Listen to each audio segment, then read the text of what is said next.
हे बघा, each simple cubic unit cell has 8 atoms, but practically it has only one atom. This can be explained as follows. Total number of the atom in one simple cubic unit cell. आता त्यातले प्रत्येक item, आता यात बघा किती item होते बघा, हे कॉर्नरचं बघा 1 2 3 4 5 6 7 8. आता हे बघा नंबर ऑफ ॲटम कसे काढायचे बघा. Total number of the atom in one simple cubic unit cell is equal to number of the atom at the corner of the cube. त्या क्यूबच्या कॉर्नरला किती ॲटम आहेत त्याचा नंबर किती आहेत तर 8 आहेत. Multiply by part of the atom belong to a unit cell, म्हणजे किती ॲटम त्या युनिट सेलला बिलॉंग करतात. तर किती आहेत तर 1/8 पार्ट आहेत. मग 8 मल्टिप्लाय बाय 1/8 मग इज इक्वल टू काय येणार 1 ॲटम. त्याचे प्रॉपर्टीज काय आहे बघा. Simple type of crystal structure is very rare and very few crystal have simple cubic unit cell. Simple type of crystal structure कसा असतो हे रेअर असतं आणि very few crystal have simple cubic unit cell, म्हणजे खूप कमी crystal आहेत ते काय करतात सिम्पल क्युबिक युनिट सेल दाखवतात. The packing of the atom in simple cubic unit cell is a low density. त्या ॲटमची जी डेन्सिटी असते ती कशी असते लो असते. Among all metal only polonium metal has this type of crystal structure. आता हे फक्त पोलोनियम मेटल नावाचा जो मेटल आहे तो फक्त हे सिम्पल युनिट सेल स्ट्रक्चर दाखवतो. आता दुसरं बघूया body centred cubic unit cell. आता याची डेफिनेशन काय बघा. The cubic unit cell which consist of the atoms at all the corners along with an atom at its body centre it is known as body centred cubic unit cell. म्हणजे इथं काय असणार तुमचे कॉर्नरचे atom असणार plus तुमच्या बॉडीच्या सेंटरमध्ये जो ॲटम असणार तो प्लस तुमचे कॉर्नर ॲटम, त्याला काय म्हटले body centred cubic unit cell. Each of the corner atom belong to total 8 cubes. सगळे कॉर्नर ॲटम कशाला 8 क्यूब्सला बिलॉंग आहेत. Thus the corner atom are shared among the total 8 number of the unit cell. म्हणजे जे corner item आहेत ते काय केलं युनिट सेलला काय केलं शेअर केलं. हे बघा ह्याचं स्ट्रक्चर आहे. हे बघा 1 2 3 4 5 6 7 8 हे कॉर्नर ॲटम आणि हे बॉडीच्या सेंटरला जो ॲटम आहे तो बॉडी सेंटर्ड ॲटम आहे. मग number of the atom per unit cell in BCC structure बघा, म्हणजे body centred cubic body centred unit सेलमध्ये कसं असतं बघा. In case of the BCC unit cell, the atom present at the body center of the cube belongs to the unit cell only in which it is present. Therefore, the number of the atoms present in a body centered cubic unit cell is 2. मग किती present असतात body centred cubic unit सेलला तर 2 atom present असतात. It can be explain in the following way. आता कसे 2 असतात बघा. Number of the corner in a cubic cell multiply by the part of the corner atom belonging to a cube. Number of the corner किती आहेत तर 8 आहेत. Part किती आहेत म्हणजे 1/8 पार्ट बिलॉंग आहेत. कॉर्नरचे जे ॲटम आहेत ते किती आहेत तर 8 ॲटम आहेत. मग तो किती पार्ट झाला 1/8 पार्ट झाला. मग 1/8 केलं मग 1 ॲटम आला. मग दुसरं बघा atom at the body centre of the cubic cell. त्या क्युबिक सेलच्या बॉडी सेंटरला किती ॲटम आहे एकच ॲटम आहे. मग हा तुम्ही काढलेला जो ॲटम पहिला आणि हा दुसरा 1 + 1 thus total atom in BCC 1 + 1 is equal to 2 atom. आता ह्याच्या प्रॉपर्टीज काय आहेत बघा. The atomic packaging in BCC is the intermediate of SC unit cell and FCC unit cell. Metals generally acquire the BCC structure at higher temperature. म्हणजे मेटलला हे structure कधी भेटतं ज्यावेळी त्याला तुम्ही हाय टेम्परेचरला हीट करता किंवा हायर टेम्परेचरला जो मेटल असतो त्याचं टेम्परेचर हे असं असतं. त्याचं स्ट्रक्चर हे BCC युनिट सेलसारखं असतं. Following metals have a BCC structure. आता हे स्ट्रक्चर कोणकोणते मेटल दाखवतात बघा. Lithium, sodium, potassium, chromium, barium, vanadium, tungsten. हे जे ब्रॅकेटमध्ये लिहिलं ते या मेटलचे सिम्बॉल आहेत. लिथियमचा काय आहे Li, सोडियमचा Na, पोटॅशियमचा K, क्रोमियमचा Cr, बेरियमचा Ba, व्हॅनेडियमचा V आणि टंगस्टनचा W. आता face centred cubic unit cell बघा. डेफिनेशन काय आहे बघा त्याची.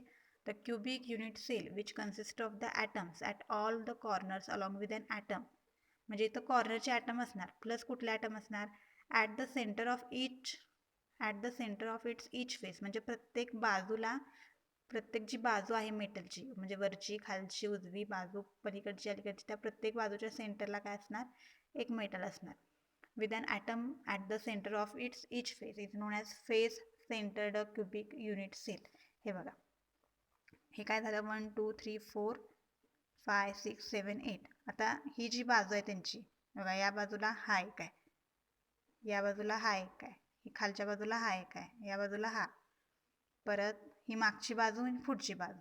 म्हणजे प्रत्येक बाजूला काय काय आहे, एक मेटल आहे. हे बघा, corner atom shared among 8 unit cell आणि facial atom shared between 2 unit cell. Corner atom हे 8 युनिट सेलमध्ये शेअर केलात आणि फेशियल जे ॲटम आहेत ते कशात शेअर केलात, 2 युनिट सेलमध्ये शेअर केलं. हे बघा, each of the corner atom is shared among the 8 unit cell. Additionally, each of the atoms situated at the 6 faces of the cubic cell is also shared with adjacent cubic cell. The atom at the face of the unit cell. हे बघा, हे unit sale first आहे, हे unit sale second आहे. त्याच्यामध्ये काय केलंय, एक ॲटम शेअर केलाय. आता हे नंबर ऑफ द ॲटम कसे काढायचे बघा. 8 corner atom multiply by 1 atom per unit cell. मग 8 इंटू 1/8 केलं काय भेटणार, 1 ॲटम. आता हे किती बाजू आहेत ह्याच्या, 6. तर 6 face centred atom multiply by किती ह्याच्यात शेअरिंग झालं यांचं. आता इथं आपण बघितलं, हा ॲटम 2 युनिट सेलमध्ये शेअरिंग झाला आहे. तसंच या 6 फेस सेंटरचं ॲटमचं किती जणांत शेअरिंग झालं आहे, तर 2 बाजूमध्ये झाले. म्हणजे 1/2 facial atom per unit cell. म्हणजे प्रत्येक युनिट सेलमध्ये काय झाले, 1/2 झाले. मग 6 मल्टिप्लाय बाय 1/2. 1/2 कसं आलं कळलं का, हे बघा, 2 युनिट सेलमध्ये एक ॲटम तुमचा शेअरिंग झाला आहे म्हणून काय घेतलं आपण, 1/2. मग 6 into 1/2 is equal to 3 atoms. मग total atoms per FCC unit cell किती घेतलात बघा, हा 1 प्लस हा 3 किती झाले, 4 ॲटम. आता याच्या प्रॉपर्टीज बघा काय काय आहेत. ह्यांच्यात atomic packaging is much higher than BCC आणि SC युनिट सेल. म्हणजे बॉडी सेंटर आणि सिम्पल क्युबिकपेक्षा याचं ॲटॉमिक पॅकिंग कसं असतं, जास्त असतं. द ॲटॉमिक पॅकिंग फॅक्टर म्हणजेच काय, APF ह्याचा शॉर्ट फॉर्म आहे. APF म्हणजे ॲटॉमिक पॅकिंग फॅक्टर कुणाचा, तर फेस सेंटर्ड क्युबिक युनिट सेलचा किती आहे, तर 0.74 आहे. Following are the metals which crystallise in the FCC. म्हणजे हे कसले मेटल आहेत जे फेस सेंटर्ड क्युबिक युनिट सेलमध्ये क्रिस्टलाइज होऊ शकतात. कोणते, तर aluminium, copper, gold, lead, nickel, silver. आता लास्टचा हेक्झॅगोनल क्लोज पॅक क्रिस्टल, ह्याला तुम्ही HCP सुद्धा म्हणू शकता. When the unit cell is composed of the constituent particle, atoms or ions or molecule arranged in a 3 different layer, it is known as a hexagonal closed pack HCP structure. म्हणजे बघा, ह्यात कसं असणार आहे, 3 layer असणार आहे आणि त्या 3 लेयरमध्ये जे युनिट सेलच्या ॲटमची कंपोजिशन असणार आहे, म्हणजे कसं कंपोज केलं असणार आहे, त्यालाच काय म्हटलं, हेक्झॅगोनल क्लोज पॅकिंग स्ट्रक्चर. आता बघा, वरचा एक लेयर, खालचा एक layer. The top and bottom layer consist of 6 atom. म्हणजे वरच्या लेयरमध्ये आणि खालच्या लेयरमध्ये 6 ॲटम असतात. Which arrange themselves in the shape of a hexagon. जे कसे अरेंज केल्यात, हेक्झॅगॉनच्या शेपमध्ये अरेंज केल्यात. Also an extra atom, 7th atom lies in the middle of the hexagon. 7वा ॲटम जो आहे तो हेक्झॅगॉनच्या मध्ये असणार आहे. हे बघा, hexagonal layer, top and bottom of HCP structure. बघा, एक सेंटरला आहे, बाकीचे कसे आहेत, 2 वर 2 खाली, एक इकडे एक बाजूला दाखवतात. The middle layer of the HCP structure consist of 3 atom. म्हणजे वरच्या लेयरला, मधल्या लेयरला किती आहेत बघा, 1 2 3 ॲटम आहेत. Thus the final structure of a hexagonal close packing unit cell. हे पहिलं स्ट्रक्चर टॉप आणि बॉटमचं हे असं असणार आणि हे मिडलचं स्ट्रक्चर. प्लस काय केलंय, हे बघा, हे वरचा एक टॉप लेयर, हा खालचा एक बॉटम लेयर आणि हा middle layer. A plus B plus A हे तिघं म्हणून काय होतात बघा. आता हे किती आहेत, एकूण 1 2 3 4 5 6 आणि ह्याच्यामध्ये एक 7वा. तर हा लेयर बघा, 1 2 3 4 5 6. हा झाला हेक्झॅगॉन, हा हेक्झॅगॉन झाला आणि ह्याच्यामध्ये एक ॲटम आहे तो इथं आहे बघा. तसंच इथं 1 2 3 4 5 6 आणि ह्याच्या जो मधला ॲटम आहे तो इथं आहे. आणि हे 3 ॲटम, हे बघा 1 2 3, या 3 ॲटम कुठं आहेत, बरोबर मिडल लेअरला तयार झाल्यात. टॉप हेक्झॅगोनल लेयर आणि बॉटम हेक्झॅगोनल लेयर आणि हा मिडल ट्रायंग्युलर ॲटॉमिक लेयर. आता ह्याचे नंबर ऑफ ॲटम्स कसे काढायचे बघा. आता इथं किती कॉर्नर आहेत बघा, 12 कॉर्नर आहेत. हे वरचे 6 आणि हे खालचे 6, 6 आणि 6 किती, 12. मग there are 12 corner in 2 hexagonal layer. म्हणजे वरच्या आणि खालच्या लेयरमध्ये, हेक्झॅगोनल लेयरमध्ये किती, 12 कॉर्नर आहेत. Each of the corner has an atom. प्रत्येक कॉर्नरला काय आहे, ॲटम आहे. मग each corner atom of a hexagon is shared among 6 number of hexagonal unit cell.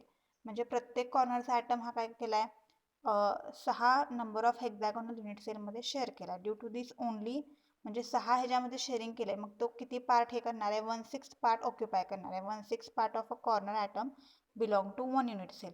म्हणजे प्रत्येक युनिट सेलला किती ऑक्युपेशन असणार आहे त्याचा 1/6 पार्ट. बघा, the two atom which are present in the centre of the hexagon, म्हणजे 2 ॲटम जे हेक्झागॉनच्या सेंटरला होते, हे बघा इथे हा एक आणि हा एक. The two atom present in the centre of the hexagon top and bottom लेअरला होते. They are shared between 2 HCP unit.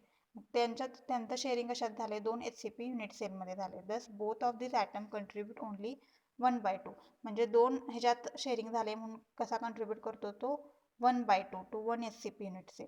3 atoms of the middle layer contribute fully to 1 HCP unit cell only.